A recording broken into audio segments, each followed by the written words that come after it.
Assalamualaikum, bismillahirrahmanirrahim.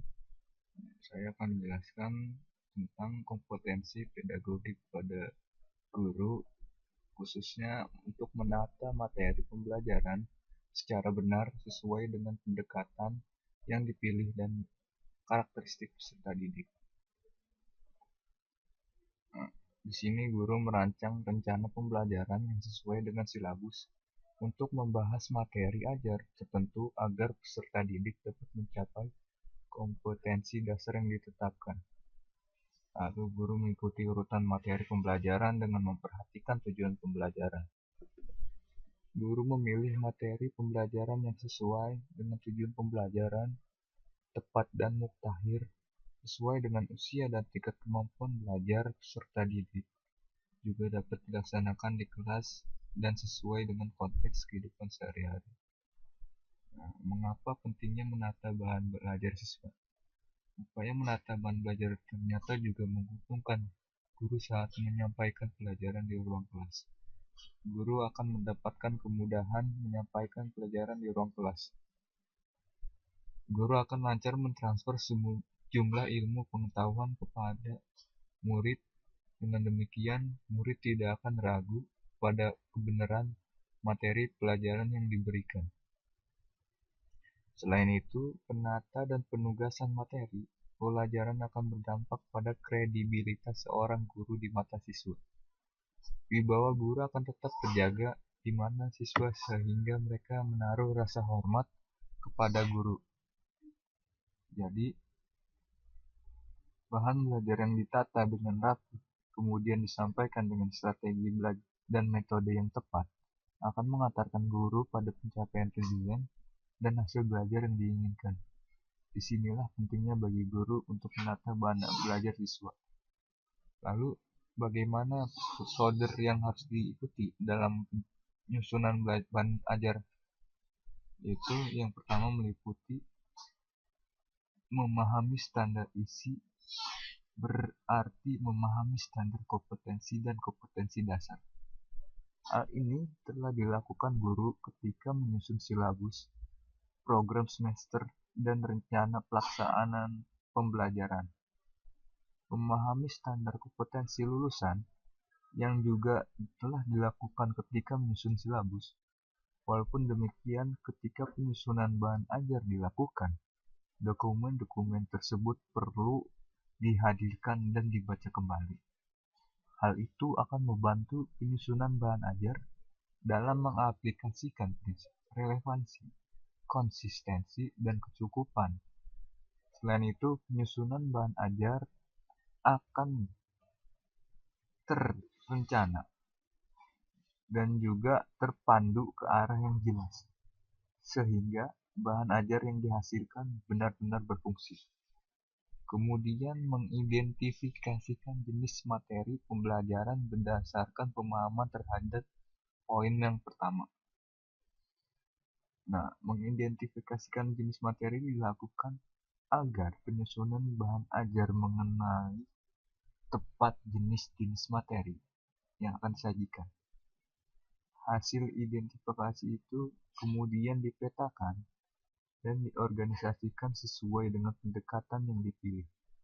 Pemetaan materi dilakukan berdasarkan rumusan saat menyusun silabus. Jika ketika menyusun silabus telah terpeta dengan baik, pemetaan tidak akan diperlukan lagi. Penyusunan bahan ajar tinggal mempedomani yang ada pada silabus. Akan tetapi, jika belum terpetakan dengan baik, perlu pemetaan ulang yang setelah penyusunan silabus. Langkah berikutnya yaitu menetapkan bentuk penyajian. Bentuk penyajian dapat dipilih sesuai dengan kebutuhan. Bentuk-bentuk tersebut adalah seperti buku teks, modul, diktat, lembar informasi, atau bahan ajar sederhana. Masing-masing bentuk penyajian ini dapat dilihat dari berbagai sisi. Di antaranya dapat dilihat dari sisi kekompleksan, struktur, dan pekerjaannya. Bentuk buku teks tentu lebih kompleks dibandingkan dengan yang lain. Bentuk pula halnya Begitu juga pula halnya modul dengan yang lain. Yang paling kurang kompleksitasnya adalah bahan ajar sederhana. Sesuai dengan namanya sederhana, tentu wujudnya juga sederhana.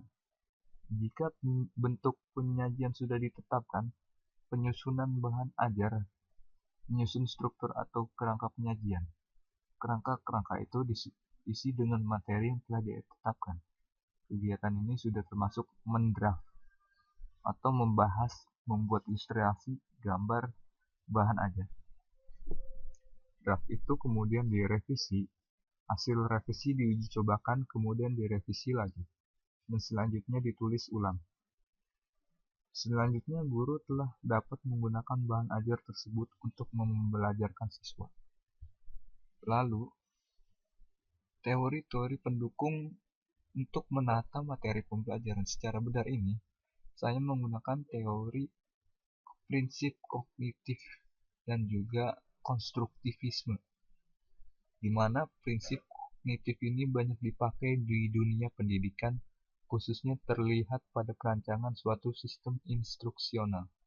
Prinsip-prinsip tersebut antara lain, seorang yang belajar akan lebih mampu mengingat dan memahami sesuatu apabila pelajaran tersebut disusun berdasarkan pola dan logika tertentu. Penyusunan materi pelajaran harus dari sederhana ke kompleks. Kemudian belajar dengan memahami akan jauh lebih baik dengan hanya menghafal tanpa pengertian penyajian.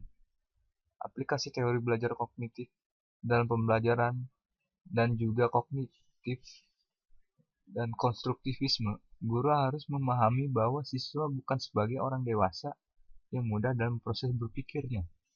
Anak usia prasekolah dan awal sekolah dasar belajar menggunakan benda-benda konkret. Keaktifan siswa sangatlah dipentingkan. Guru menyusun materi dengan menggunakan pola atau logika tertentu, dari sederhana ke kompleks. Dan juga guru menciptakan pembelajaran yang bermakna, memperhatikan perbedaan individu siswa untuk menciptakan keberhasilan siswa. Nah, sekian dari saya untuk penjelasan kompetensi pedagogik untuk menata materi pembelajaran secara benar sesuai dengan pendekatan yang dipilih dan karakteristik peserta didik. Untuk informasi lebih lanjut, PM saya di Facebook dengan nama Lukman.Faiza. Sekian, terima kasih. Wassalamualaikum warahmatullahi wabarakatuh.